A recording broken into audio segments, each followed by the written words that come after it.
Facing the lions, a test of manhood. Once upon a time, in the vast grasslands of East Africa, where golden savannas stretched to the horizon and acacia trees dotted the landscape like sentinels, there lived 3 Maasai boys whose time had come to leave behind the safety of childhood and endure the test of manhood. For generations beyond memory, the people of their village had honored a sacred tradition. When a boy reached a certain age, he would be sent into the wilderness to face the dangers that threatened the tribe. There he would discover whether he possessed the courage, wisdom, and obedience required of a man. Those who succeeded returned with honor. Those who failed carried the consequences for the rest of their lives. The eldest of the 3 boys was named Shakil, the second, Danka, and the youngest, Kunta. Now Shakil was a powerful youth. Broad-shouldered and muscular, he towered over many of the boys his age. Whenever the village boys wrestled, raced, or competed in games of strength, Shakil almost always emerged victorious. Unfortunately, his strength became a source of pride rather than character. He spent much of his time boasting about his abilities and reminding others how superior he believed himself to be. He delighted in dominating younger boys and often picked fights simply to prove his strength. When elders gave him instruction, he listened impatiently. When his parents assigned chores, he completed them carelessly or ignored them altogether.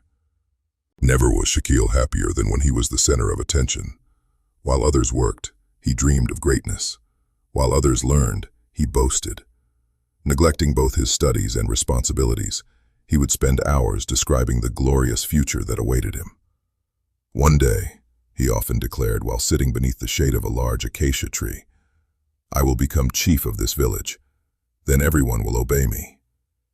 His parents frequently heard such speeches and exchanged worried glances. One evening, after Shakil had once again abandoned his duties to brag before his friends, his father sat beside him near the family fire. "Shakil," he said gently, "strength alone cannot make a man great. Pride blinds those who possess it." His mother nodded sadly. "These are your learning years," she added. "A wise man learns while he is young, so that he may lead wisely when he is old." But Shakil merely laughed. "What can the elders teach me?" he replied. "I am already stronger than most of them." His parents shook their heads, for they knew that arrogance often walks hand in hand with destruction. Danka, the second boy, was very different.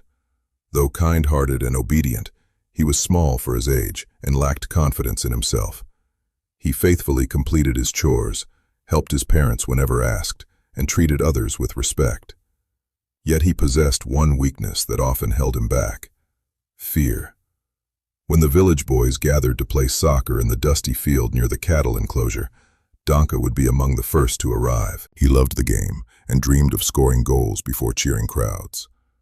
But whenever larger boys pushed him aside or challenged him for possession of the ball, his courage disappeared. After a few failed attempts, discouragement would overwhelm him. "They're better than I am," he would mutter before wandering away from the game. Again and again, he quit whenever success seemed difficult. His parents worried about him. One evening, his father placed a hand on his shoulder and said, "My son, courage is not the absence of fear. Courage is choosing to act despite fear." His mother added, "Remember this. A warrior is known not by the size of his body, but by the strength of his heart." Danka listened respectfully, but deep inside he doubted himself. Whenever he imagined danger, he saw only his weaknesses. The youngest boy, Kunta, possessed neither Shakil's strength nor Danka's gentleness alone. Instead, he possessed something far more valuable. He possessed a teachable spirit. Kunta was of average size, neither particularly strong nor weak. He was friendly, hard-working, and curious about everything around him. While other boys often spent their free time boasting or playing, Kunta frequently sought out the village elders and listened to their stories. He asked questions constantly. How do you track a wounded antelope? How do you know when rain is coming? What is the safest way to approach a lion? The elders appreciated his humility and eagerness to learn. Because of this, They gladly shared their knowledge with him. One elder taught him how to read footprints in the dust. Another showed him how to identify dangerous animals by their tracks. A skilled hunter taught him how to throw a spear accurately. A craftsman instructed him in making weapons and repairing tools. Each lesson became another treasure stored within his mind. As the years passed, Kunta quietly grew in wisdom. Many evenings the village chief would watch the boy listening attentively among the elders and smile. "That young man," he once remarked to a gathering of villagers, "understands something many never learn. A wise man listens before he speaks." When Kunta's parents heard such words, their hearts swelled with pride. For they knew that while strength fades and beauty passes away, wisdom remains. At last, the season arrived when all three boys would face the ancient test. The village buzzed with anticipation. Women prepared food for the ceremonies. Men inspected spears and shared stories of their own journeys into the wilderness. Children whispered excitedly about the coming challenge.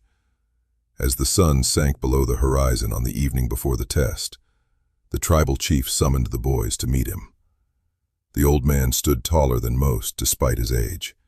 His face was weathered by decades beneath the African sun, and deep lines marked the wisdom earned through many years of leadership.